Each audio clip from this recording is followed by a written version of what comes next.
All right, who's coming with me? We're about ready to start. Gonna do a little bit of riffing.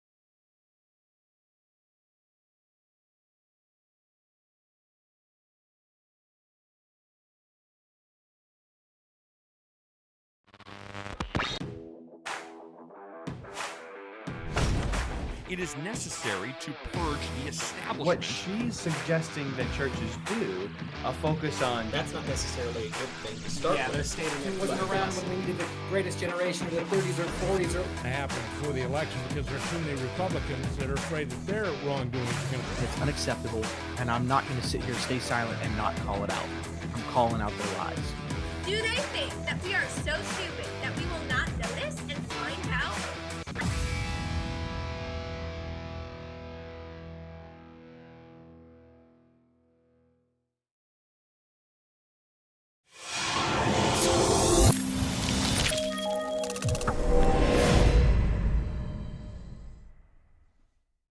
Yo, it's your boy 2 Cent. It's Thursday. It's 7:30 p.m. Oh, whoa. We're not supposed to have that. Can't say that. Can't do that live on television. My bad. We're live on YouTube tonight. I'm also giving a sneak peek to my friends over on TikTok because I know you guys love hearing what I say. You're just a little hesitant about following me over to TikTok. I'm sorry, over to YouTube, but you're going to come over because we're having a great time tonight. I think you guys love my shirt. Quick shout out to Proud Not Loud, who gave me not this shirt, but they gave me a pen that I wanted to show you guys. And then KC Creations gave me this one right here. Everyone gets a free plug. I love helping out small creators online. All you guys got to do is send me cool stuff. That's a pretty decent plug. All right, what are we going to do tonight? We're going to talk about great success. Is great success. Is number one in all the world. Great success. I don't know if you saw it. I don't know if you missed it. I don't even know if you knew it happened, but Supreme Leader Biden came fourth. They woke him from his nap. They injected him with his go juice, whatever that might be. These are called jokes, YouTube. I don't know this to be true. I'm not a doctor. I'm not asserting these things to be true. Once upon a time, we were allowed to make jokes. I like making jokes. So, anyway, out came the president to tell us how actually successful he was. I got to tell you, you guys know that I could see the future. I didn't make predictions on this one, but I kind of thought he was going to do a soft reset. We talked a little bit about that on my TikTok live when you guys were on with me early. You're getting a sneak peek, not for that long. I'm going to kick you guys out of here in a minute. But I thought he was going to do a soft reset. At some point, he has to see that the agenda is not accepted by the country. At some point, he has to see that a 50-50 in the Senate and I think a 5 or 6 seat lead in the House is not a mandate to entirely recreate the country. That is a mandate 2 for 2024. We'll talk about that a little bit later. Maybe not all the way to the White House, but maybe something. I do appreciate you guys jumping in here to interact with me. You would have to think at some point he has to know he does not have a mandate to recreate entirely this country. He has the exact opposite mandate. He has the mandate to work with the other side. And if you can't, then we want you to leave it the way it is. I mean, that's the default. The default is if you're in a gridlock tie of 50-50 and a near 50-50 in the House, then the country is telling you we are not wildly for change and we're not wildly for change the other way. The way it is right now is what's represented in our representative government. But somehow they believe, and I think they truly believe, they have a mandate to change the world, to change the United States at least, to take over voting, for the federal government to be in charge of your local elections, for the federal government to decide where your district lines are drawn, for the federal government to decide how you conduct your local elections. Let's see what we got here. WJ or Whisk 439 here. Thank you for jumping over here. I love when you guys come over. I'm sorry I got to do the thing with the glasses. Quick recap. We're not going to dwell on it. Thank you for following me over here from TikTok. For those that are new, I was in a plane crash. I've had damage to my eye. I've got a big bright light in my face. I wear sunglasses. Okay, here we are. We're going to have a good time. Not going to dwell on it. Life goes on. Awesome. I love you guys jumping over here. Thank you for telling me, Cass, that you like the sunglasses. Thank you guys for all jumping in here. Continue the conversation. I'll address them as we go along. I thought the president was going to come out and, in a way, soft reset and say, you know what, folks, we have 2022 ahead of us. What a great opportunity for us to move forward. And here's how we're going to move forward. And he can even like slightly come off course, just a little bit. I know it's a big ship. I know that we're not going to do a hard deport right now. We're a large vessel. It's going to take us time. You can spin this, you can talk this up, but he has no charisma.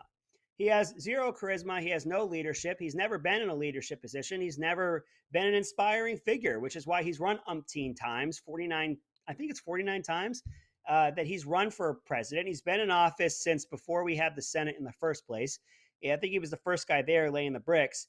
And this guy has never actually inspired anyone, which is why he was never elected before. Let's be honest. He was elected because he was not Donald Trump. And the electorate was ginned up for 4 years of Russia, Russia, Russia, the end of our democracy, the end of our institutions, tyranny and the like. Vote for anyone, not Donald Trump. Okay, the country does that. So now we have someone who wants to take over your voting. That's not an end to our democratic institutions, right? You have someone who wants to get rid of the filibuster rule. That's not taking down our institutions, right? You have someone who from Washington, D.C. wants to tell you where you can go, when you can go, what documentation you have to show to go there, what you have to wear on your face, what medical procedures you have to do things that you wanted to do, because that's not tyrannical. That's not tyranny.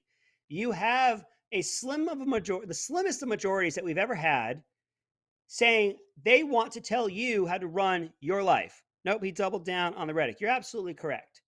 He didn't soft reboot here. And he totally could have. And the media was just salivating for it, chomping at the bit. All right, all you over at TikTok, you want to see the rest of this, and I know you do. I gave you the sneak preview. You're getting about 1 more minute, and I'm cutting you off. You're coming over to YouTube with me. You're going to give me that subscription. You're getting this freebie, and then I need you guys to come over with me. He had an opportunity. The media is chomping at the bit to get something. Because you remember, they advocated for the guy. They advocated for the guy in the sense that they didn't ask him any follow-on questions. For example, Joe Biden said time and time again, I'm not going to shut down the economy. I'm going to shut down the virus. Quick follow-up, Joe. How? How, Joe? What's your plan? Joe Biden said, this president doesn't have a plan to defeat COVID, and I do. Quick follow-up, Joe. Real easy. How? Not one person. We know you're sitting in your basement. We know that you have a teleprompter in front of you. We've seen the reflection in things that were in your hand. We know you have the teleprompter. How do you have a teleprompter with answers to questions that we haven't asked you yet? It can't possibly be because we sent you the questions ahead of time. That definitely didn't happen. You hear the sarcasm. I gotta say goodbye to you guys. I love you. Thanks for the fire. I need you to follow me over to YouTube. I appreciate all of you being over here. Come on over to YouTube. You'll love it. They were complicit in it. They were a part of it. You might even say they colluded with him. When the Biden laptop came out, they shut you down if you wanted to talk about it. They took your account away. Misinformation. Misinformation. Which is why the First Amendment. Second Amendment is there to protect the First Amendment. That's why the First Amendment is there. Say your misinformation, I'll say mine. Because it turns out things that I said months ago that were labeled misinformation are now reality. Imagine that. The Hunter Biden laptop comes out. It's Russian disinformation. No reason to look at it. Just get rid of that. Oh, it turns out it's real. Turns out it's not disinformation. Well, blah, blah, blah, blah, he's not the president. Blah, blah, blah. Well, his son's got business in countries that this president is going to have to deal with. Yet there are people who support him. He is dangerous. There are people who can't stop supporting him. And that goes into what I'm talking about right now. Question were definitely set up yesterday for Joe. Yeah, questions were definitely set up. Yeah, we'll talk about that here in a second. Because the whole thing is set up. The media is absolutely complicit and what was going on, and they can't admit that they were wrong. So they're salivating, they're chomping at the bit. Joe, please pivot a little bit. You are not inspiring the nation. You don't have the wherewithal, the testicular fortitude to push something through. Your tactics are not working to sway people who disagree with you. Slightly shift. Let's get a win. There are variations of what you've proposed that you can win. Jen Psaki, you can go up there all you want and say the president tries for the hard things and we're not going to go for the easy things. Heck, she's far more inspirational than he is. Sometimes I listen to her talk and I'm like, well, damn, it sounds like a pretty good presidency, actually. I think they're getting a lot done to hear Jen Psaki tell the story. The media was complicit in the election. Therefore, the media needs to be right. Someone a second ago said that people still support him and that's dangerous. They support him because they can't not. They can't possibly be wrong, because to be wrong is to be on the side of Bull Connor, is to be on the side of Jefferson Davis, is to be on the side of George Wallace. And then when the president gets confronted with that, I didn't say that he was Bull Connor, because you can't be Bull Connor. Can you read? Can you read? Did you read the actual transcript that I had?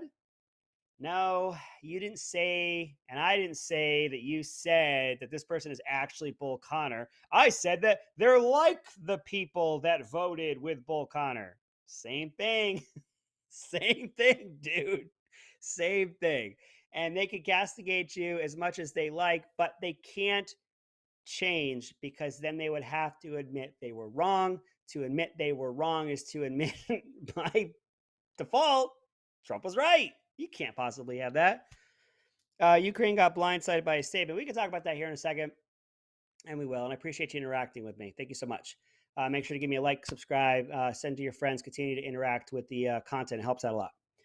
We have more from the great success story that he gave us yesterday. He actually overperformed. I'm not sure if you know that. There were detractors that said, Joe, you can't possibly pull out of Afghanistan and leave behind billions. He said, hold my beer. Overperformed. Joe, while you're at it, you can't possibly, we got a video. All right, Juan's going to have a video for me here in a little bit. I'll give you the cue here in a moment. Joe, you can't possibly kill some civilians on the way out the door. Absolutely, I can. Outperformed. Hey, Joe, while you're leaving, can you go ahead and funnel? You can't do that. You can't funnel people into one area, making them a target for a terrorist attack. Oh, I can outperform that. All outperforming, all great success. Juan, go ahead, give me that video and we'll get a little reaction going. It's also been a year of enormous progress. We went from 2 million people being vaccinated at the moment I was sworn in to 210 million Americans being fully vaccinated today.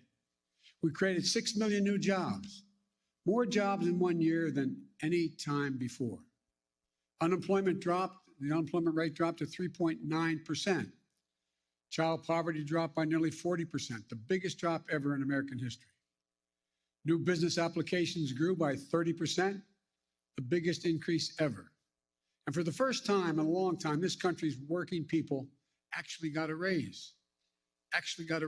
People, the bottom 40%, saw their income go up. Oh, Joe, nothing but success. Thank you for that, Juan. I really appreciate you pulling that. Juan is a very busy guy. He's our producer. He's actually running the entirety of Right America Media. I'd like to give him a big shout out and a thank you. He's a veteran. He's a patriot. I really appreciate him. Give me a nice salute. I'll give you one right back. I'll give you that Colonel salute. All right, let's take a look at the big one. The vaccine. I'm hesitant to talk about it because I'd like to keep my platform, but I'll talk about what Joe Biden just talked about.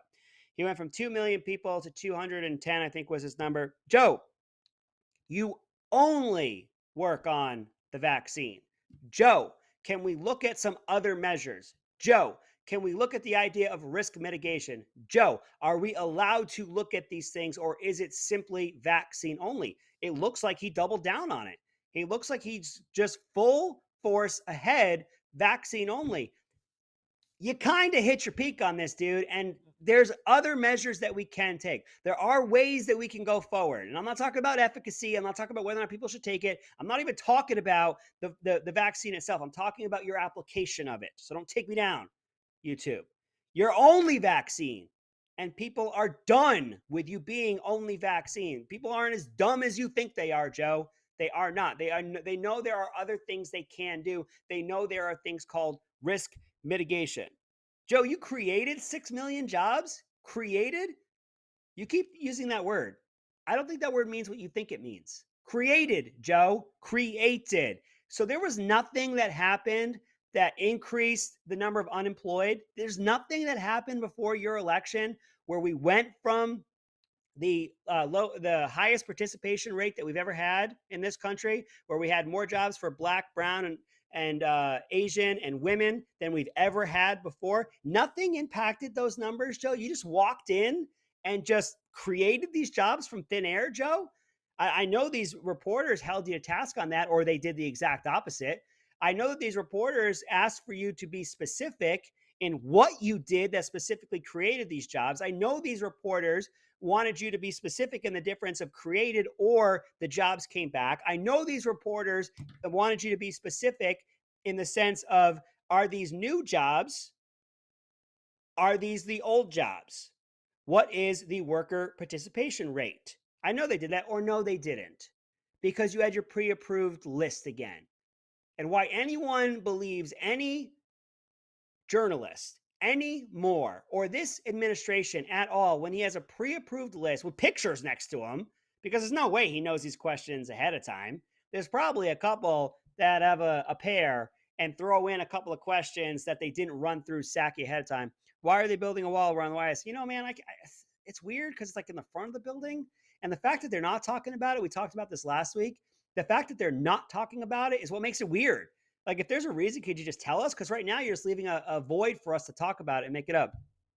Joe ruined the country in just 6 months. How his followers? They're not followers, they're anti-Trump, and that's the big thing. All right, so we hit Joe, you're vax only, and there are people who know that there's other things that can be done. You used the word created, I think, a little differently than everyone. Like, perhaps, at least me, and I pretty much represent everybody. Let's see, what else we got? You didn't talk about the participation rate at all. The participation rate is increasing because folks have found a way to originally use federal government money in order to stay home, which the press said wasn't the case, and I have the receipts for that. Then they said it's not the Republican states rescinding those federal benefits, as they call them, their handouts. It's not the Republican states rescinding that's causing the unemployment to drop. And then it actually was, because I know that's misinformation if you were to say the opposite. He did not create any jobs. He didn't create anything. These jobs were going to come back if you put a potato in there. If you put me in there, you were going to get these jobs back. Where are the fact checkers? Because remember, Facebook admitted they're fact checkers. It's opinion only. Because if it's opinion, they can't be liable. He didn't create any jobs. People are just going back to work. Exactly. And for how long did those people stay at home as they collected and augmented federal unemployment? You put small businesses in direct competition with the federal government. All Peppermint Patty do is talk in complete circles. She's actually really good at her job. She's really good at her job. She went toe-to-toe with Dana Perino today. And Dana Perino is a former press secretary herself. And I'll give Psaki credit. She's good at her job. She has a way of taking the parts of your question, because it's always there's always like a lead up to it, and she'll pick apart your lead up, and maybe sometimes that's her response, which is a very effective way to do it. She throws a little charm in there first, which gets the asker off balance, and then she'll segue to something else that's a positive that she likes. She's extremely good at her job. I don't like her, but she's still extremely good at her job. They want to talk about this drop in child poverty rate. Where? I know that these journalists, I think that's the word, held them to task. How did you drop that, Joe? Where did that come from, Joe? What policy, law, what dollars specifically lowered that, Joe? No, we didn't do that. It's this tax credit that they're getting early, and I can't wait for people to file their taxes this year and realize that they're not going to get these huge returns that they've gotten back for years and years because the government gave it to them ahead of time. They've made it a part of their budget now. It's supposed to be temporary. Once the government does something that's temporary, they're never going to pull it back. I expect this to be passed in a law shortly because they're going to say you want to put people back into poverty, which is why they did it in the first place in a temporary. So that way later they could say you want to change it and you want to take it away from people. And that has not driven inflation. Pumping money into people's pockets has not driven inflation. And then he wants to say that the American people got a raise, still avoiding the fact of inflation. Nothing but great success, enormous progress. Inflation did not eat up your raise. Actually, yes, it did. You got Bloomberg saying it. Man, the man Bloomberg himself ran as a Democrat. His publication is saying your wages have been completely eaten up and then some. I'm sure these journalists held him to task about the idea that it was transitory. Everyone in finance that he put forward said it was transitory. Not transitory. Now it's going into next year. It's almost like they misled us. It's almost like they knew it and misled us, or they didn't know it and you don't know how to do your damn job. So maybe you shouldn't be there. It feels like one or the other. Like, I don't know. Maybe there's a little bit of nuance in there. I actually don't know.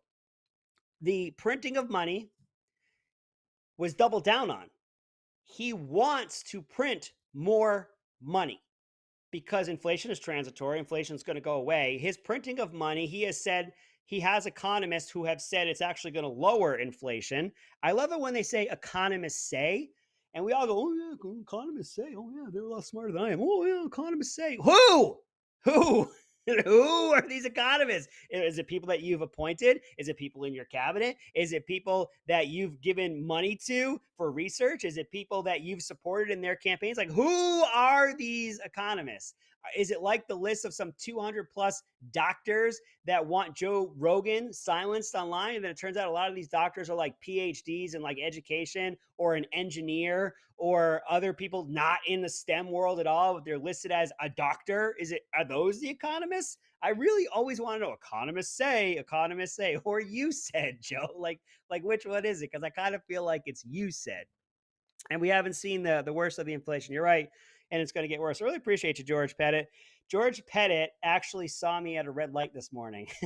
He was actually messaging me on the TikTok, and then he saw me at a red light this morning, and then he burned me off the line. The man is a speed demon.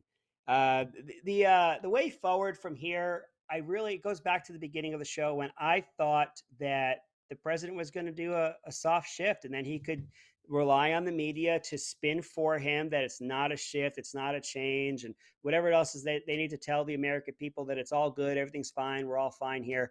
I thought he was going to do that. And instead, nope, I want to keep trying to take over your voting rights. And I'm not going to give up on that because that somehow shows that he's a leader and a fighter. I'm not going to give up on printing more money because that somehow shows that he's a leader and a fighter because we can't talk about inflation.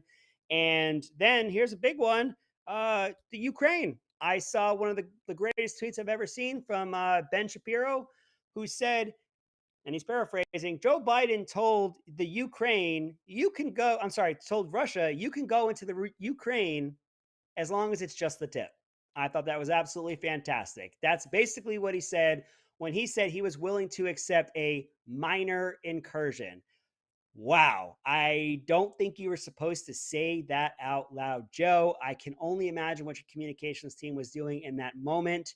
They were probably running for the hills. Some were barring and trying to nail down anything that was sharp. They were trying to close the windows to make sure people weren't jumping out of them. Joe, Bubby, some of these things you got to keep to yourself, dude. But obviously, this is why they don't put him out there forward. They thought that it would be a good idea that he could make the pitch. He's not charismatic. He's not a leader. He's not going to galvanize anyone. He's going to say stupid stuff. He's going to say the quiet part out loud. He's not going to get anybody inspired. And he had an opportunity here. He really did. Another opportunity he had would have been to do this before the last couple of weeks that he had, where he gets shut down in the Supreme Court rightfully, and then where the Senate won't change the rules in order to have a simple majority, have full tyranny over the entire country. Had he done a press conference before, then he could have maybe talked about his bipartisan infrastructure bill. There's a bit of a win there. And I don't know, maybe some COVID stuff. But the idea here is, because their policy is not out there regularly, then you only put them out there every once in a while. And then here you have a scheduled press conference that happens right after the 2 worst weeks that you've possibly had. And then you go out there and go, yeah, I'm going to do more of it. I'm absolutely just going to do more of it. And you're all going to love it. And this is what we're going to do.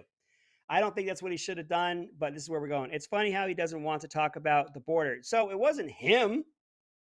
He wasn't running the press conference. Those journalists, those hard-hitting, objective journalists, were there to ask him the questions. Obviously, the questions were pre-screened. I know that. You know that. The man walks out there with a list every time he goes out there, and it's even got pictures next to it, and he gets asked the questions that he's already been prepared for. We did talk about the border, just not our border. We talked about the Ukraine border, and we talked about the Ukraine border. Should we not talk about the Ukraine border? Probably not. I will let you folks know there are border crises going on all over this world right now. There are countries that are lobbing artillery over their borders right now. They do this stuff all the time. But yes, it's Russia. So I just don't want you guys to, I don't want you to understand this stuff happens, but we do have to be forceful in our response. I wouldn't say that response was forceful whatsoever. I'm not saying that we're supposed to accept these things. I just want folks to know these things don't just pop up. It's not nothing but peace around the world. There's constantly almost a war all the time. This is a very big one. Yes, we need to pay attention to it. But to say that with a minor incursion, now let's couple that. Go back months ago where he said, here's a list of all the things you can't do, Putin. And then guess what? Putin knows what to do. Here's the playbook. Thanks for the playbook. Now I know where you find yourself to be most vulnerable. Let me go ahead and hit those because you told me exactly what you don't want me to hit. Going back to the border, we can't talk about the border. I will say I found it astonishing to find out that TSA will accept your warrant if you're here illegally as proof of identification so you can fly in this country. Please wrap your brain around that. The TSA goes, can I have your ID? Yep, here's my wanted poster. That's me on the wanted poster. Look, it looks just like me. Oh, that's him. Let him on the plane. The federal government, the law enforcement's looking for this guy, but let's let him on the plane. We're not going to address that. There's absolutely no reason to address that. I can't wrap my brain around that whatsoever. I really want to, but I just can't. And I laugh at this stuff and we make jokes and we laugh about it together because it's so out of control. What are we supposed to do? We're supposed to cry? But here's what we are going to do. Here comes the big pitch. Here's the one that you all know is coming. My big push for 2022. I'm going to pause like it's a child's educational show in the morning. What's the big push? We're going to vote. Do not rest on your laurels. We are not going to say we've got the big lead. There's been a 15-point swing on those that identify as a Democrat, that those now identify as a Republican. The red wave is coming. We're going to crush him. He's making Republicans every day. We're going to get him. We're going to get him. We're getting our voter integrity laws. Well, all of that is for nothing if we don't go vote. We are going to vote. We're going to talk to our neighbors about it because guess what? You're going to find out, like I did, that the neighbors both on my right and left, they're Republicans. They're MAGA people. And they were dying to talk about it, but we were all scared to talk about it. You're going to talk about it. You're going to get out and you're going to join your local Republican chapter. You're going to volunteer your time. Not everybody's got money. You got some time. You got some things you could do. You're going to be at the grocery store and you're going to hear somebody rumble about the prices. And you're going to say, hey, guess when these prices are low?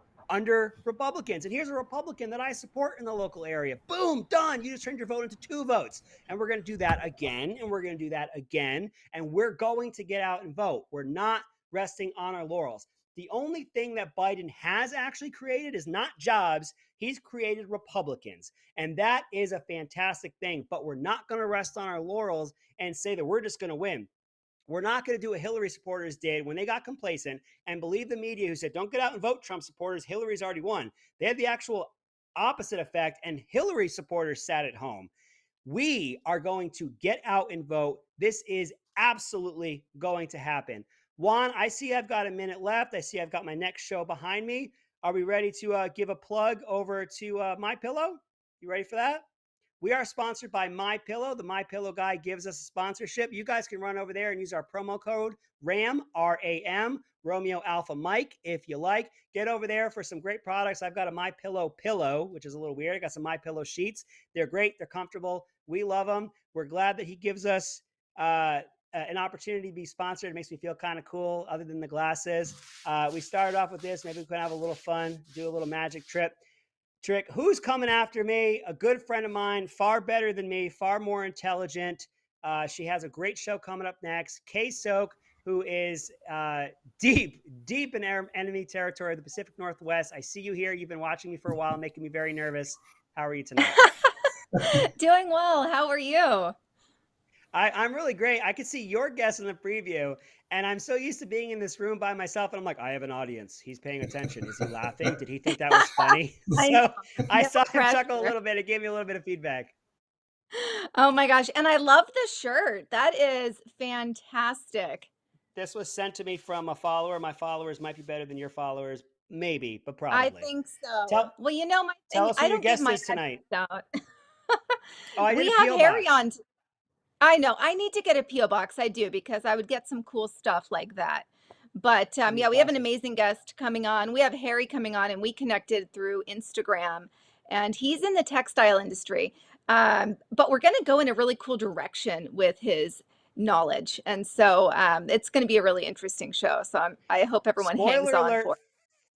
Spoiler alert for the viewers. Harry Okay. is Harry.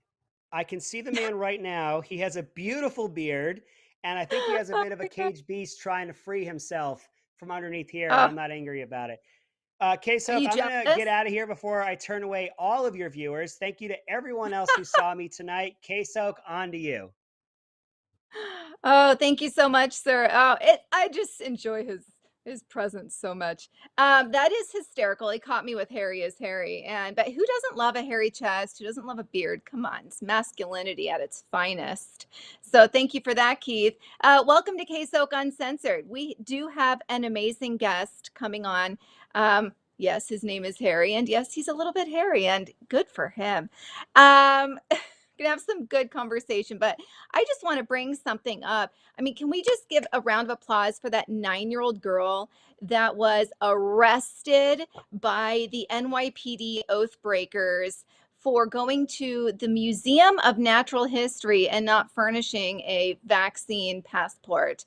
I mean, I watched the video of that little girl being escorted by 2 police officers with many more around to this police car. I mean, I have a daughter who is 11. I have a 7.5-year-old son. And I mean, I couldn't even begin to wrap my mind around what that little girl must have been thinking at that point in time. But she was stoic, and I just felt this sense of pride, and her bravery was just really amazing to watch. And then she was actually freed or let out today, and there was a video of that too. And if you haven't seen it, I would highly recommend checking it out, because we need more of our youth, and she's extremely young, but we need our youth to understand what they're facing right now and to be mentally prepared for some challenges that they're going to face, and how to handle them without wavering. So that really gave me chills. So hi, Kevin. So I just want to go ahead and pause there. We might be able to bring that video up later, but I want to go ahead and bring Harry in. Come on in, sir. Hi there. Hey, how are you? I'm doing very well. Although you might know that I actually am a COVID patient, which you and I both. We all, yeah, which means that we have no medicine or doctor's advice at all, right? We just stay home and have chicken soup. Yeah, exactly. That is the funny thing. So for viewers, I happened to catch the Rona while I was in Texas on vacation. And then the whole family got it. And I mean, it's just, we're just all sharing in our misery together. But I'll be honest, at least for my family, thankfully, it's been like a mix of like a cold and a little bit of some flu symptoms, right? And I'm on day 11 now. I know you and I spoke briefly, and you're into it a bit as well.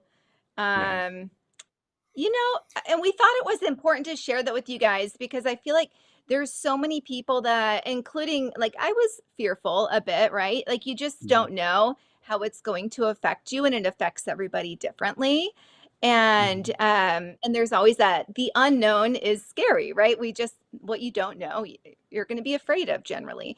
But I'm just curious, Harry, if you don't mind, excuse me, sharing really how your experience has been. Obviously, you can keep it surface, but just within reason to maybe settle some minds. Yeah, I think you make a good point, which is we have been conditioned, for lack of a better word, 2 years of talking, of listening, of hearing about this virus, and then what has happened is that I think there's a little stigma when you get it. There's like, oh, really? You got it? Maybe there's what's wrong with you, and of course we know the priority of what's wrong with you. By some people, it's did you get this, right? If you didn't, then that must be why, right? All this. So, but I can say that it's not that bad this time. I did have it last Christmas to New Year's, and now I have it, directly 1 year later again. And I think I can say that it's probably 25% of what it was the first time. I've been through a lot of things that medically are pretty challenging. I'm a cancer survivor. And so I have that to compare to. I know what it feels like for a doctor to make me sick, right? It's professional poisoning. You pay for it. And I guess I know what hard is because of that. And so when you get something that a doctor doesn't even have anything to give you, it can't be that bad, right? At least there's some hope there.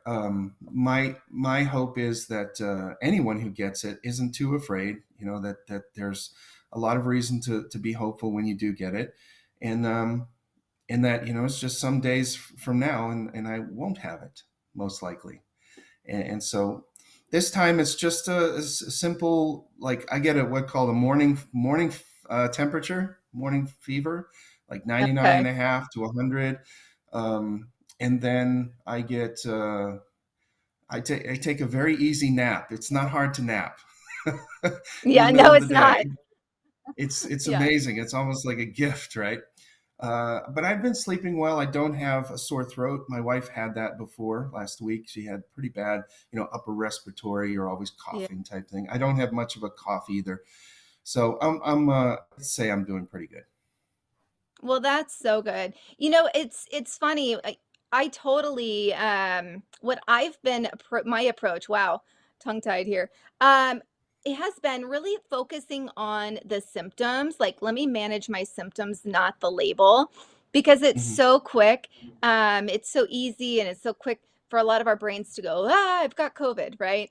And so for me, what I kept having to do is say, okay, manage your symptoms. Just stay hyper focused on what you're feeling, nothing else.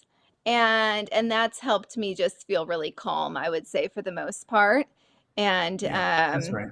And that's what I suggest. I mean, and it's one of those things where I've just been locked in my house for the last week, and been ordering in, and I've rode the wave, and I'm almost done, and I feel okay today. Good. But I know what you're talking about. Yeah, I definitely went through. I would say the worst for me was definitely like the skin sensitivity. And if anyone else is feeling like the ongoing skin sensitivity, I would highly suggest, like, this is something I practice Wim Hof, which is like breathing and cold water therapy. But my nerves just felt fried. And so what I started thinking, I was like, oh my gosh, I've been like babying my body, right? Like I've just been like babying my body. So what I did is, because my nerves just like, they were hot, cold, hot. This is going to sound a little crazy, but I was literally like slapping like what you would see before a fight, MMA or boxing. And I just woke up all of my nervous system. And overnight, I literally don't have that skin sensitivity anymore. So that worked for me. I feel like they needed to be kind of just slapped awake. And and I have heard that is something that people deal with, is the ongoing skin sensitivity. So Mhm. anyway, Yeah, well, it's pretty wild. Everyone has all sorts of stories, so it's good to just pay attention to those people that God puts yeah. around you when you get it. You know, maybe there's a reason they're there, so it's worth listening to everyone's story. Yeah, absolutely. I really appreciate you sharing with me, and I hope folks watching had a few takeaways, and maybe we can help you Mhm. feel a little bit better about it. But I want to go ahead and pivot into what we originally intended in talking about, because we just recently found Mhm. out we were both on the same page with riding the COVID train. But so Harry, where all have you lived? I hear that Okay. that you've been Yeah, around a lot of places, a lot of experiences. yeah, that's true, and partially because I ended up working in the textile industry, which is an industry that is very global now, very much so. Thank you, NAFTA. And because of that, you know, production went to other countries, and so in addition to the places I'll tell you I've lived, I've traveled to, gosh, it must be over 40 countries or some. It's a Wow. big number, you know. Yeah, it's a lot, and so, but I'm a first generation American. I had parents that are Dutch and a brother who was born in Holland, and they moved over here, and I was born in Anderson, South Carolina, which is a lovely Okay. part of the country. And actually, I don't live that far from there right now, but ended up moving to Massachusetts, and I grew up there. And I grew up just south of Boston, and that was really a meaningful part of my life. I had a good upbringing there. You know, I have Dutch parents, so I think they fit in to Massachusetts really well. Um, you know, I grew up basically learning that we need to help people who don't have stuff. Okay, and and one way to do that is taxes, right? Everyone has their opinion of taxes. Yeah. I've actually seen recently someone said taxation is theft. You know, I've seen that.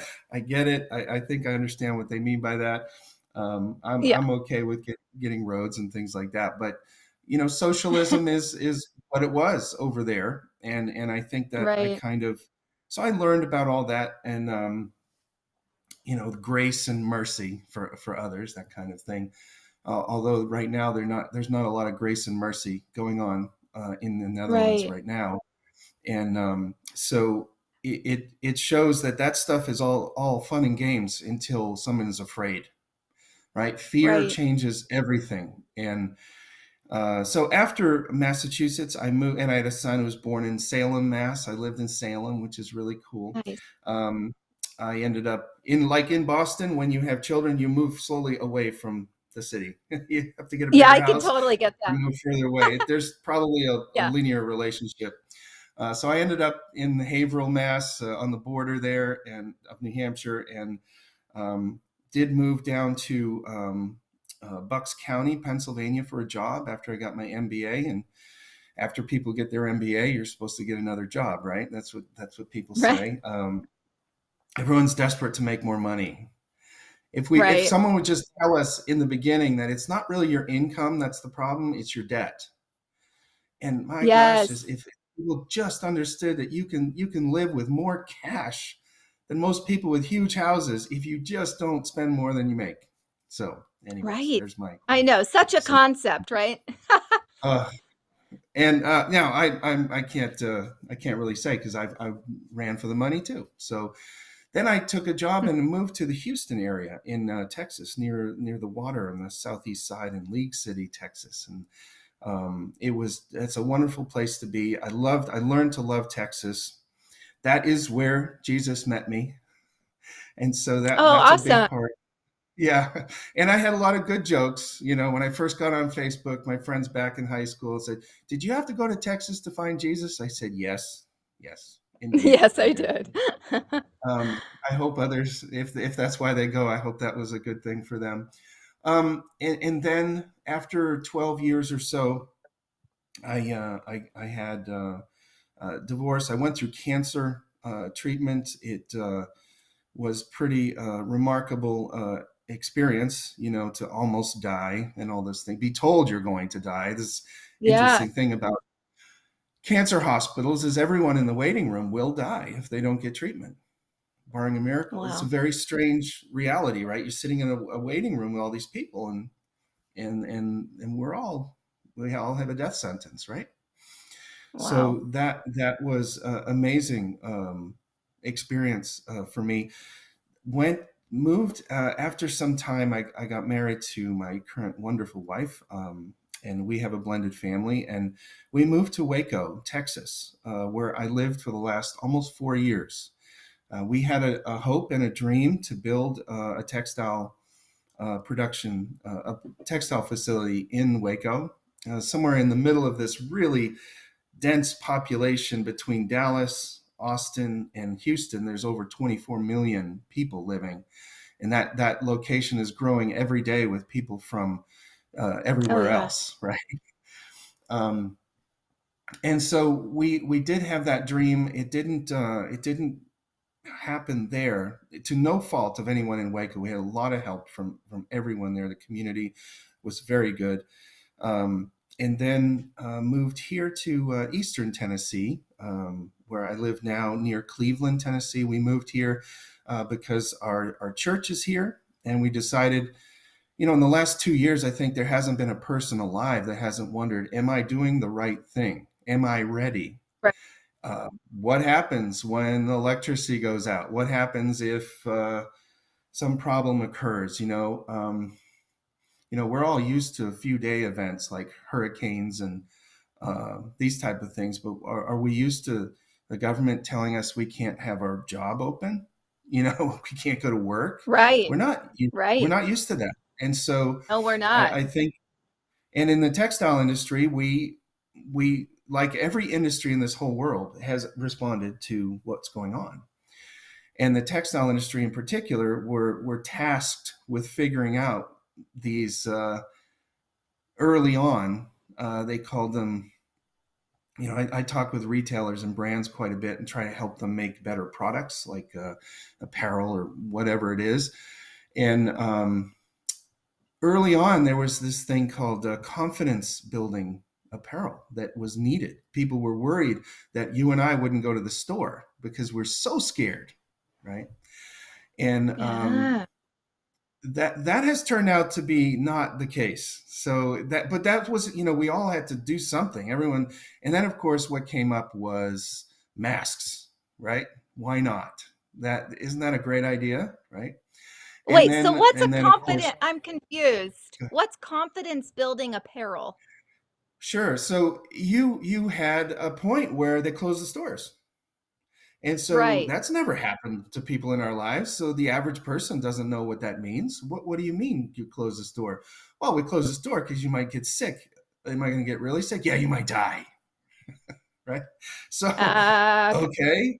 And now you've trained, and I used to watch the news. I don't anymore, which is part of why I found you. I look around online for, somebody to share some news that doesn't make me cry myself to sleep.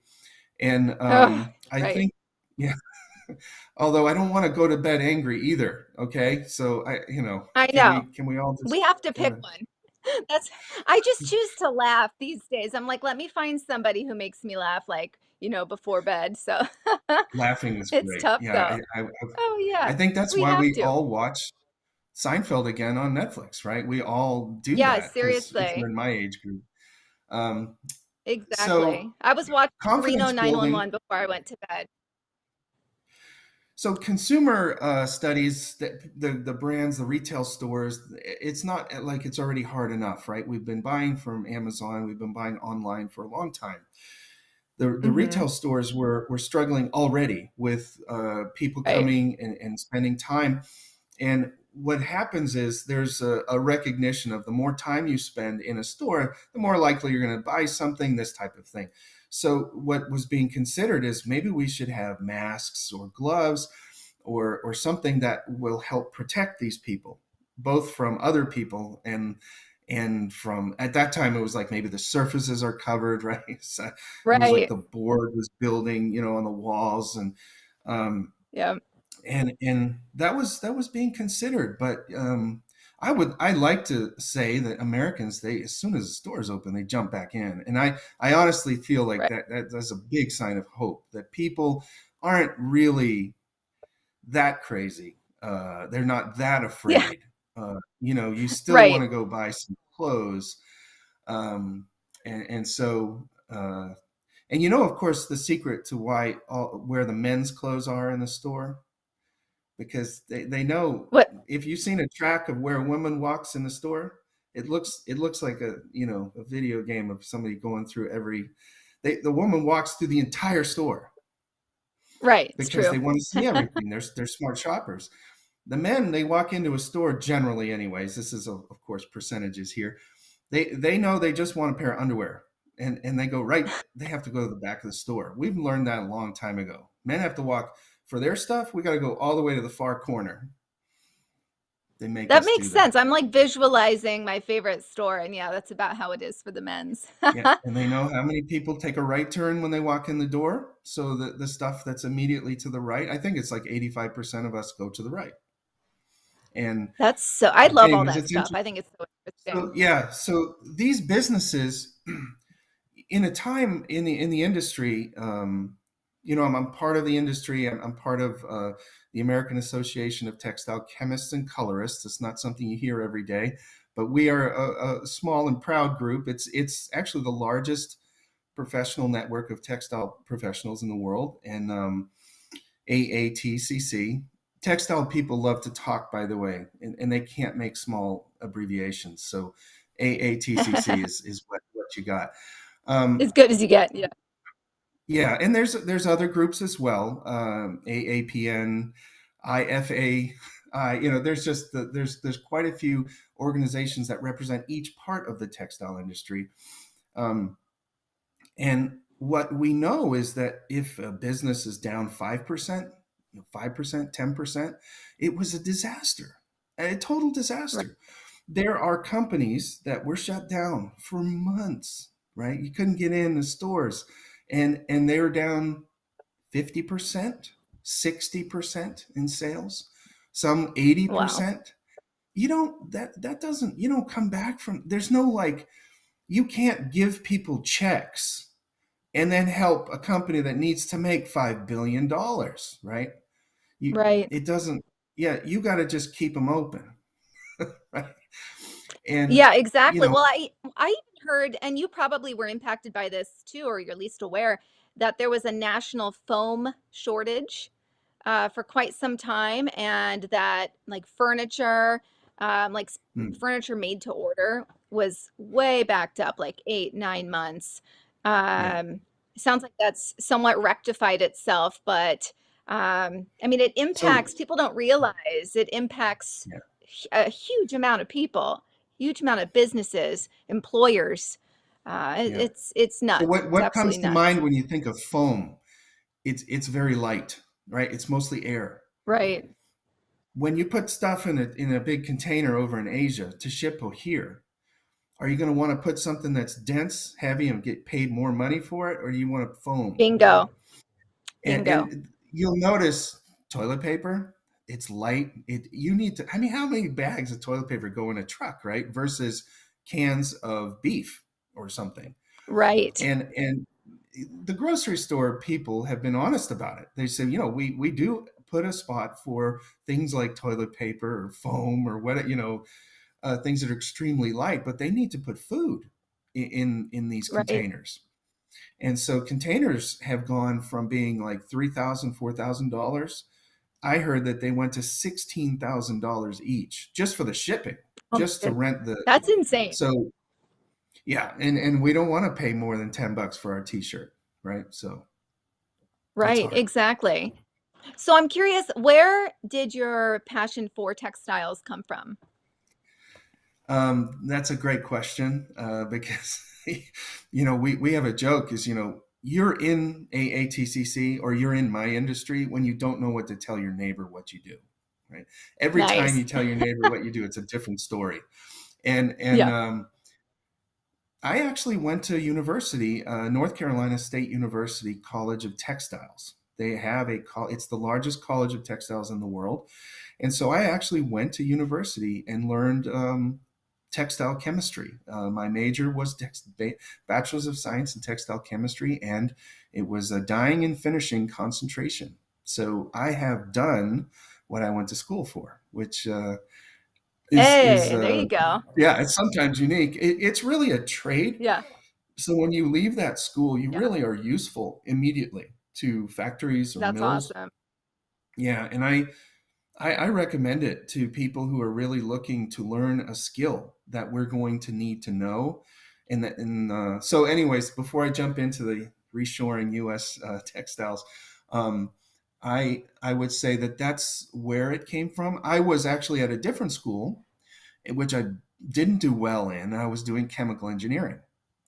And for people who want to do chemical engineering just because your father is one, don't do it. That's if you learned anything Yeah. today, it's don't do Passion. it just to please someone, please. Because Right, engineering right. is very exacting. And if you're more of an artist, you like to bake and cook and stuff like I do, Yeah. which a lot of textile people are, because our science is very artistic. There's a part of it, there's a lot of color involved, and we talk about things like hand. How does it feel? And that's what AATCC does. They have a book, and it gives you numbers for things. They have test methods that will prove what color something is, or if it stays there after you wash it in the laundry. And so the difference between a chemical engineer and a textile chemist is, I've explained this, is that you hire a plumber at your house. The plumber comes to your door, you're a chemical engineer. You open it for him, you show him where the toilet is, you say, I think I know the problem. You've already analyzed it. It's like that Progressive commercial, right? Where you need to learn not to be like your dad. Right. You go into the bathroom, he starts working, and you're taking notes. The chemical engineer is taking notes. He's got it. Next time, I don't need this guy. I can do this. No big deal. He's got the drawing and everything is written down. He knows the name of things like lug nuts, Yeah. all this All great that good stuff you hear when you watch This Old House, the great words, So a textile chemist opens the door, points out where the bathroom is, and say, I'm going to go back to the kitchen, finish making dinner and the bread that I was going to make. That's it. So I love it. we're All not right. into So exact things. I know. I think that's fantastic. And I know, unfortunately, we only have 3 minutes left and we have so much more we could talk about. But I just want to say, my mom used to be a buyer for 30 plus years. Okay. And so I went on buy trips with her. And it was really exciting to be able to, one, they work so hard. We went to, Manhattan. We're walking just all over for so many different appointments with vendors. But it was really cool. And I did hear them using terms like, what's the hand like? And at one point, I went on a buy trip with her when she was a coat buyer and she was doing the fur coat buy. And that was interesting to meet furriers. And then that was when I made my mistake I tried to shake a hand of a man who was a Hasidic Jewish man, and I got denied my first handshake ever, which I totally understand now. And it was good to learn that, there's cultures out there that don't shake hands and why. But me as a young 20 something at the time, you're like, oh, it's like the weirdest feeling when someone denies to shake your hand. But then you understand it and you're like, that's the cool culture part of it. Like they don't touch anyone outside of their wife, right? So it was just really interesting. And so it's cool to be able to hear you talk about your end of textiles, because I've been on the buy end before. And it's a fascinating industry. Yeah, and what I was hoping is that people need to start asking around or thinking of, how can I buy something that's made in America on the textile side? Yes. We do need to be able to produce our own clothes here. We need to have a little bit less reliance on imports, and it will take, not that you should purchase something that's not worth it, but it will take probably $1 or $2 more from a consumer to Right. purchase. So it is a passion of mine, and if folks want to reach out to me about it, they are I'd be more than happy to talk to them. Oh, I'd love that. How, where do people find you? I am the only Harry Schoots in the world. That's the Dutch name, and it's spelled the way it is, so you can't miss me. If you type my name in on LinkedIn or Instagram, you'll find me there. Okay, awesome. We have the spelling right up there on the screen for anyone who wants to go reach Yeah. out to Harry. I'm really glad you brought up that from a career standpoint, because it's really important that people understand you can actually go to school for something and have it be something you Yeah. can step into and actually start working versus like a psychology degree, right? Yes. So And I if think that's a great takeaway. you can go on to aatcc.org, and there's a list of student chapters.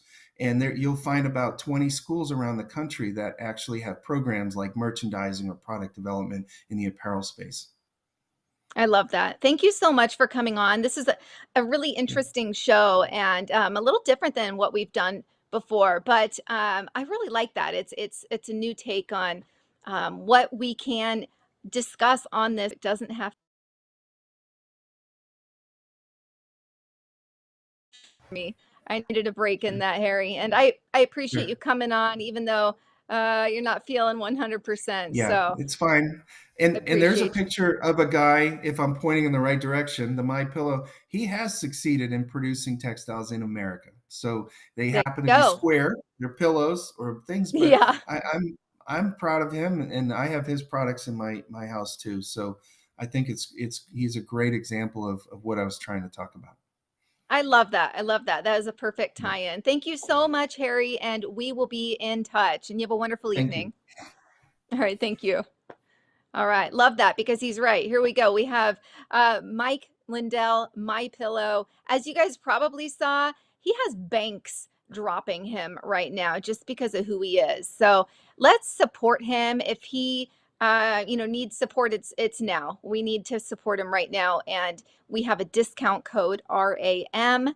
Again, Mike Lindell, an amazing patriot. He doesn't stop fighting for our country.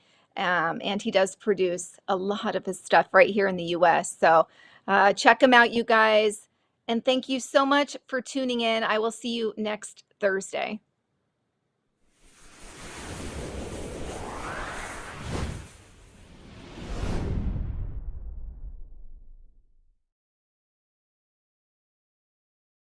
Well, hello, friends and family.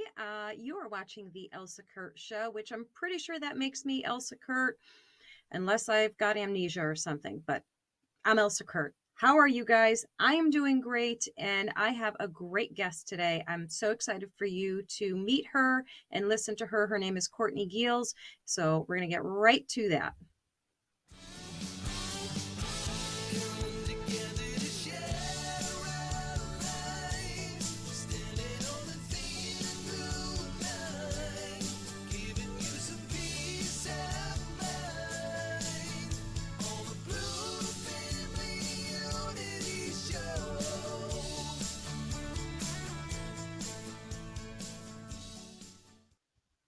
All right. We don't play around here. We get right to it. We have Courtney Giles here. She is running for Congress in North Carolina's 6th district. And you're going to correct me if I got any of that wrong, right? Yes, that was all perfect. Thanks for having me on, Elsa. Thank you so much for coming on. So so a quick check-in on this. If I read right, this is a new district because of redistricting, yes? Yeah, North Carolina's a whole cluster right now. It is technically a new district. It was District 4, which was the incumbent is David Price, who is retiring, thankfully. A lot of people want him out. So he's retiring, and it's now District 6, which is most of the same counties. It's Orange County, Durham County, and then a piece of Wake County in North Carolina. generally a pretty blue district, but I think there's definitely room for movement there. But North Carolina, unfortunately, has a lot of lawsuits going on, and they have pushed our primary out from March to May, and now, as of a couple days ago, to June, because the Democrats say there's gerrymandering. But as you well know, if you look at something like Illinois, that's true gerrymandering. If you look at our maps, I think that they look relatively fair, but the Democrats don't like it, and our Supreme Court is run by Democrats, so it should be an interesting turnout to what happens with that. Absolutely. And this is so indicative of what's going on across the country with the, I've just lost some lighting here, but that's okay. Indicative of what's going on across the country with, you know, every time the Democrats don't like something, they want to change all of the rules and rewrite all of the rules. So no surprise there. So I love hearing the backstories of how people got to where they are. Now, your background is in nursing. Are you currently a nurse? I'm not working right now. I was a travel nurse for probably 5 years, but the last contract I was working was this past summer. So, okay.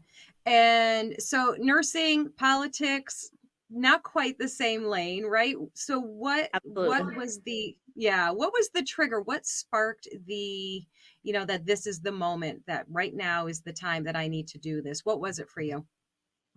Yeah, well, I think there's a buildup there related to nursing that you see in the hospitals where administrations for the past few years have really prioritized profits over quality patient care.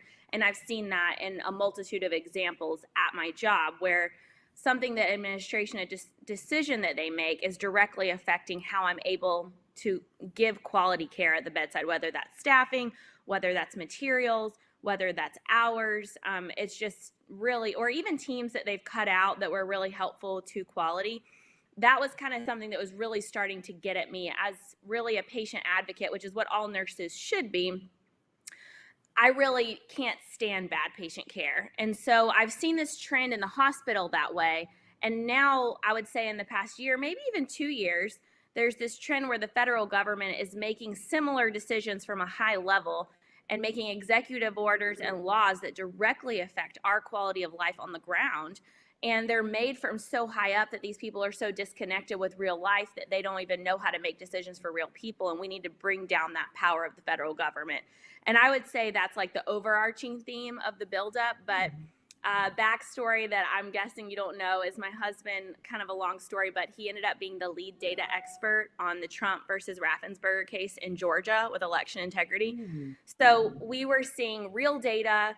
He was running the data, he was producing the data, and that was not what was being given to the public. So I think just the idea of censorship and the things that we're seeing, how Google is just taking things down where you can't even find it, was incredibly irritating around that time. And me being in the hospital with COVID and seeing how that was really just being politicized so badly, and the CDC was changing their mind on recommendations and giving bad recommendations half the time, or telling something that was going on in the hospital that wasn't actually going on in the hospital, was infuriating to me. And I would say the straw that broke the camel's back was both my parents are respiratory therapists. So if you don't really know what that job is, it's pretty much a nurse that just deals with breathing. They're not a nurse, but they kind of function similarly, but only deal with the respiratory system. So they are on the front lines of COVID. Every single dying COVID patient, my parents are taking care of them. And they were both told on the same day with different hospital systems in North Carolina, Duke and UNC, for those of you who are local, that they were going to lose their jobs if they didn't take the vaccine. And I would say that was the point at which Courtney got very mad and realized, you know what, we cannot keep taking this from the federal government. They cannot keep mandating things and telling us what we're going to do with our medical care. At a certain point, it's your health over, you know, that's really the only thing. It's funny working in the hospital. People can talk the talk all day and be confident as all get out, make tons of money. But the second they get a cancer diagnosis or they get a lupus diagnosis, their whole world is changed. And we cannot continue to allow the federal government to affect our health care this way. That's so true. And you see these and hear these awful stories of people with non-COVID issues, like things like cancer and other serious conditions and ailments, and they're not getting the treatment. They're either not seeking the treatment. If they're unvaccinated, they're afraid to go to these hospitals because of the responses from the staffing, or from really administration, and not allowing them care, or denying them care, I should say. You just hear these insane stories. Now, in your experience with the nurses that you've been involved with, and doctors and general staff, is it split down the middle? Is there more people that are against the vaccines? Like, what has the climate been like? Yeah, I was actually really surprised when the vaccine rolled out how quickly the healthcare community just jumped on that. And to be honest, from my perspective, I think there's a high burnout rate with COVID. There was already a high burnout rate in the healthcare field, but they had been working their tails off trying to take care of these people. And this was kind of a beacon of hope, a beacon of light, especially for people who are not Christians. I think that if you're not a Christian, and I am, there's this fear of dying that's just deep within someone, that if there's some ticket out of death, they're going to take it. And unfortunately, our world is trending that way. That's very not God honoring and not Christian. And so a lot of people are terrified of death and think anyone who doesn't care about other people dying acutely, they just don't care about other people. And so I think that the initial response was gravitating significantly toward the vaccine. And I even had a coworker the first week was like, well, Courtney, don't you believe the science? And I was like, you just made that political. Thank you. Of course, I believe the science. I don't believe in political science necessarily, but I believe in biology and chemistry, and I'm using my own scientific brain to make my decisions. So I think that unfortunately the medical, especially people who've been to the ER, and I'm an emergency room nurse generally. I've worked a couple other kind of jobs, but that's usually where I land. And there definitely have been a lot of stories that I've heard from people that have come in as a patient and been yelled at by the healthcare workers in the emergency room for not getting the vaccine. And I think that is disgusting. And I think that people will say, maybe that's a form of non-compliance, but we deal with non-compliant patients all the time. That's literally our bread and butter of the hospital is people who are non-compliant with their healthcare routine. They're not taking their hypertension medicines. They're not taking their diabetic medications. Both of those reasons can put them on dialysis. Then they don't go to their dialysis, and then they're admitted to the hospital because they need that help. So the idea that healthcare workers don't want to take care of people because they could have prevented being sick is absurd. And so I think, unfortunately, our healthcare workers are going towards the vaccine, but I also know, and I'm sure you understand this, as a conservative, you're just not allowed to talk anymore. So I think there's a lot of people who are not in agreement with the way things are going that are in the hospital, but they need to keep their jobs and they have to keep their mouth shut. Yeah, that's exact. I tell you, boy, you made so many phenomenal points, so accurate on all of them too. And that is such a huge factor in this, that people who at their core, their belief system tells them, and their common sense tells them that this is wrong, yet they are, understandably, they're like, this is my livelihood. They don't see themselves as having a choice because they see themselves as just one person. And of course, a person with bills to pay and family to take care of and, mortgages to pay and all those things. So they can't afford to lose their job. They feel like they can't afford to take that stand.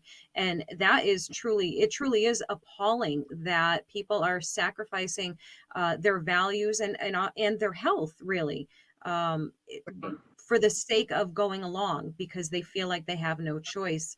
I tell you, and the hypocrisy of everything, of course, all of these things are so, I think I can speak for so many conservatives when I say I am just awestruck in a terrible way at how quickly this has happened. And you made a really great point too about the fear of death has overruled our core need for freedom, freedom of choice. And You're right. You're absolutely right. Fear of death has dominated the conversation.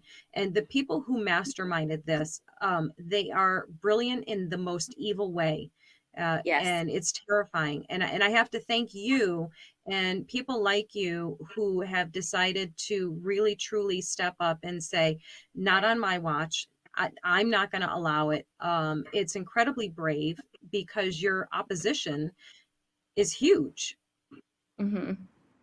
Yeah. Um, You know, so I really appreciate that. I think that there's some interesting, dynamic there that I think that idea of just not being able to talk and not feeling like you can talk, we're really trending toward a path that people are just not standing up, like you said, for freedom. But I also think that that lingo and those words that, just like you kind of touched on, that just idea of people, keeping people safe. Well, that's a great slogan.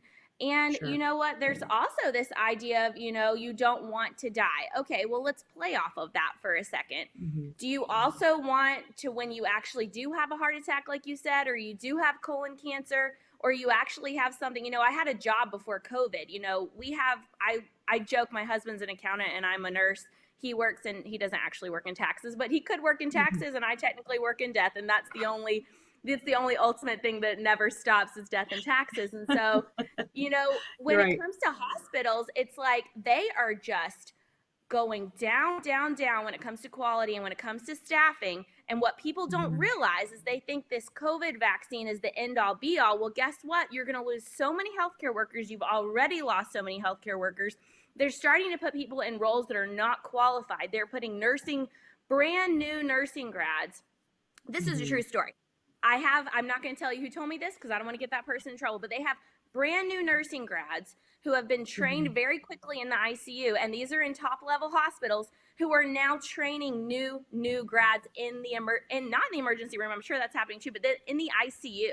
And this is like high level stuff. So you think you're getting this quality patient care because you're in the ICU and you have a one-on-one nurse. Well, when that one-on-one nurse just got out of nursing school, I'm sorry, but you're not getting quality care, and your grandma or your mom or your daughter is going to die because you pushed people out of their jobs that could give you that quality care. And so maybe we need to turn the script around and say, death is a big deal, but we need to pay attention to what we're doing to the hospital system right now with the decisions that our government is making that is going to hurt people in the future when it comes to them being hospitalized.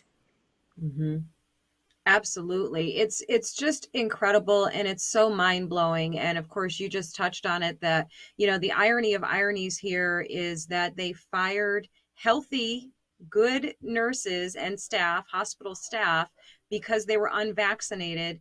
And now we have, a shortage of nurses. And now, as you're saying, we basically have less than fully qualified nurses doing jobs that they should not be doing. And, it's obviously a recipe for disaster. And, Absolutely. the people who pay for that are the patients. And they're unwitting. They have no idea. They just, like you said, they just assume, well, this person has done all of the things that they need to do to be the person taking care of me. And, they could potentially be very, very wrong. Now, so tell me what exactly, how do I want to phrase this? So tell me more about your platform, what you're running on. I love that it's grassroots, that these are my favorite platforms, because it's so real and it's so connected to who we really are as communities and as people. So tell me a little bit more about your platform, some of the things that you want to see happen, as a congresswoman. Yeah, well, I've built it from a high level on the values of truth, justice, and unity in America. And those have been, again, overused terms. And a good theme to my campaign is going to be using those terms and turning them back on exactly what the left is trying to say, but they're not fulfilling those things. So I think when it comes, I've gotten some pushback on the justice and unity. Everybody loves truth. But with unity, you hear Biden say, when he takes office, I seek not to divide, but to unite. And I would say our country is the most disunited country I've ever experienced. And so, but I don't think you can just push unity on people. You have to have truth and justice, true truth and justice, to be able to have unity in our country. And you can't just push justice and get rid of and censor certain aspects of truth. So related to those things, I'm going to be talking about COVID. I'm going to talk about election integrity. I'm going to talk about these things that I think we are being censored on related to truth. but also related to justice. I am a Republican. I'm very anti-abortion. I think that's an injustice that we are seeing in our community that's not talked about as an injustice necessarily. And related to that, I think that Republicans get a lot of, pushback from the left related to, well, you don't care about the baby once they're born, or you don't care about the mother. But I think that that is just not true. One, there's so many pregnancy resource centers that I think we could definitely designate money to rather than Planned Parenthood that does help the mom and does help the baby. And I believe in helping the adoption process not be so expensive and not be so, challenging to do. But specifically something that I think might resonate with you, and I'm curious to know your feedback on this, is there was a Democrat bill in 1994 called the Crime Bill. And it sounds really good if you just kind of like read through it real quick, even as a Republican, because they're really, labeling it as like, we want to stop violent crime. But there's these little, nuances within the bill that you really have to dig for that go down into stuff like the weight of cocaine that someone possesses is directly affecting what the consequences of the action is. So if you have a certain amount of weight, then you could potentially have life in prison, or even there's a certain number of times that this can happen that you could even get the death penalty. I'm not sure if that's actually getting pushed, but there's a certain level of just having a certain amount of cocaine on you. And unfortunately, I've heard this from multiple Black people that, if in the lower income neighborhoods, they smoke crack cocaine, which none of this is good, but it's all bad, say. And so crack cocaine is a mixture, so it has a heavier weight, whereas the pure form of cocaine is going to be a lot lighter. But I would argue, as a nurse, it's a lot more pungent to the system. It could kill you immediately by taking it. So I think we need to dig into these things that the Democrats have done kind of under wraps. And David Price, the incumbent, and Biden voted and pushed this bill forward. It was a Democrat bill. And I think we need to bring light to the fact that the Democrats are not trying to help the minorities. They are not trying to help the lower income people. They're trying to help the elite and the tech geniuses of today. I just saw a meme where it talked about like the 10 people that were, say, billionaires now are trillionaires, and they're all white men. Like they're preaching this, we're helping the minorities, we're helping the women, but they're not. It's disgusting and it's full of lies. And we need to, again, flip the script and show that Republicans are the party for minorities. If you have a pure democracy, well, they're the minority. So if we start voting on just numbers, the white men are going to win. And so I'm not against white men. I'm just for Republic, and I'm for the people. And I think every person should have a voice. And so when it comes to injustices, I really want to dig into those truths and talk about how we can really bring justice in America.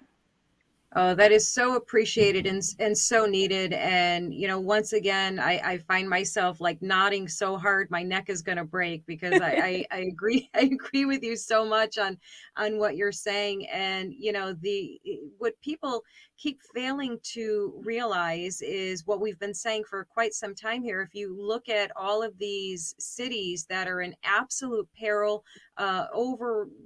ridden with crime, these are Democrat run cities. And the hard truth of the matter is that the Democrats do not want people to come out from underneath their thumbs. They don't want them out of poverty. They don't want them to succeed. They don't want that, because if they do, they won't need them anymore. And the sooner that the people in these communities would understand this and realize this, and realize that Republicans are not the enemy. I think everybody has this outdated view of Republicans as, stodgy, ancient, old white men running the world. And yes, that was pretty much true for a long period of time. But now we have the Courtney Geels of the world coming in and saying, no, this is not how it's going to be. And there's so many young, if you don't mind me calling you young, nobody should be insulted by being called young, right? Young is good. Young is good. I'm 31 for anybody who wants to know. Okay, yeah, so you're still a baby to me, but a very accomplished baby, more accomplished than I am. So, no disrespect intended there at all. But you know, you have this, and this is what's so exciting to me to watch, to see these new, young, authentic and real people, everyday people coming and saying, no, no, no, this is not how it's going to be run anymore. We're coming in and we're going to do this right. We're going to fix all of the things. You know, it's going to take time and it's going to be really, really hard. But I see y'all rolling up your sleeves and ready to attack it. And I think that is exactly what we need. Here's probably an almost unanswerable question, and no pressure or anything, but do I like you these. ever good? Yeah. Okay. Do you ever see, because I don't, I'm going to preface and say, I don't see it right now. Do you think there's ever going to be a time where Democrats, the Democrats of today, is there ever going to be unity? Are we ever going to meet in the middle and actually work together? I mean, because we have such, you know, I think conservatives and Republicans are actually, as a whole, the modern conservative Republican is somewhat of a moderate. You know, we're not going to touch certain things, but we're going hard for the core values that are really important and matter. But boy, oh boy, the left has leaned so far that they're not even standing. You know what I mean? It's so Right. insane. How do we meet in the middle with people like this? I don't understand it. I don't know how. Any Yeah. ideas? I think that there are genuine Democrats that really want to say help immigrants. I mean, I've gone to church with people who will adamantly argue that the Democrat Party is better than the Republican Party, and I don't see that. But I do think there are genuine Democrats who love the Lord and they love people, and they see where the Democrat Party likes to say give money or give help to people who are hurting, and that's a biblical value. Personally, I feel like the church needs to step. Money is going to go towards that. It's going to go, if a Democrat is in power, it's going to go to Planned Parenthood, and that's disgusting to me. If a Republican is in role, it's probably going to go to something that a Democrat doesn't want their taxes going towards. So why can't we decrease taxes, decrease the power of the federal government, and give the power to the people where they can give their money where they choose? But as far as your answer to can we have unity, I do think there are probably, I mean, we see this with Manchin, we see this with, you know, other Democrats that really are seeing, they're seeing probably the points that I'm making right now of like, we do want to help these immigrants, but we want to prevent the spread of COVID. You know, let's be logical about this. Let's not spend, you know, $3 to $5 trillion when we're already in debt. There's some logic in some Democrats, and I'm fine with that. Like, I'm fine with us having a little difference of opinion, because that's just, I believe, to the answer of your question, it boils down to my personal worldview is that we're all sinners, and we're all going to have flaws, and we're all going to have different opinions, and we're all reflecting God differently. So there's good and bad in that. And so I do think there's some Democrats that you can work with that do create some kind of unity, because it's almost like iron sharpening iron, where we can give each other different perspectives. And I do believe if we can actually push the truth out and actually make it known, you're going to see some unity in different parties. Where I don't think that we're going to see unity is just that ultimate worldview of we have a lot of sinners who want power, want money, and could care less about the people, but they dress it up like they care about people to get that power. So the only way we really fight that is by exposing those people. And so I don't think we're going to ultimately have perfect unity, but I do think we need to strive for unity, because we're the United States of America, and that's why we've had strength for so long. I like that. That gives me hope. That gives me a promise of a better future, knowing that people like you, and even people like you on the opposite side of the fence, on the Democrat side, that want the same things, even if they're slightly different, you know, views or ways to get there. So that's a good feeling. Tell me, or actually tell everybody, how can we find you? Where can we see you next? How can we support you? Yeah, well, my website is CourtneyGealsForCongress.com. So if you're local, I would say even with an hour's driving distance, and you want to help flip a blue seat, go to my website and sign up to volunteer. We are going to need lots of volunteers. I have so many ideas on how to really outreach to the community, because this is going to have to be a very manual effort, because the news is not helping us. So as far as locations, also if you're local, they're going to have it's still considered District 4 because that's what it previously was, but they're going to have a district meeting on January 27th at the Durham GOP headquarters, where we're going to have a little bit of a town hall debate with the primary candidates. So if you're local and want to come to that, I would surely appreciate it.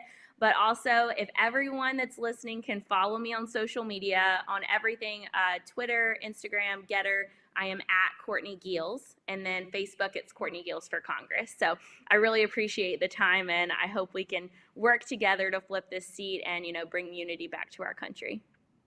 Outstanding. Courtney, thank you so much for coming on, taking time out of your day to chat with me. I really appreciate it. I'm so excited to see everything that you're going to do. I have lots of faith in you and high hopes. So best of luck to you, and we're going to keep watching you. Sounds good. Thank you so much for having me on. Talk to you soon. Thank you so much. Talk soon. Take care. All right, guys. Thank you so much for watching. Isn't she amazing? Absolutely love her. Get over on social media, all of your social media platforms. Go follow her, show her some support, and share, do all of the things, like, follow, share, all of the good things. And let's get this country back on track together, huh? Thanks for watching today. We'll see you soon. Bye-bye.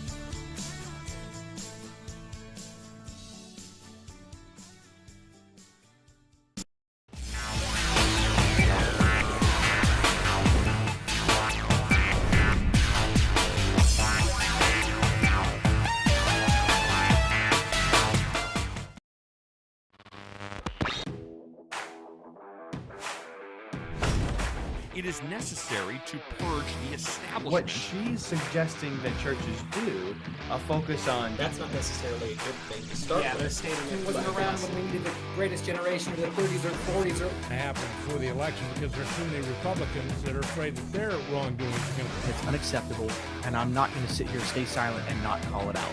I'm calling out their lies. Do they think that we are so stupid that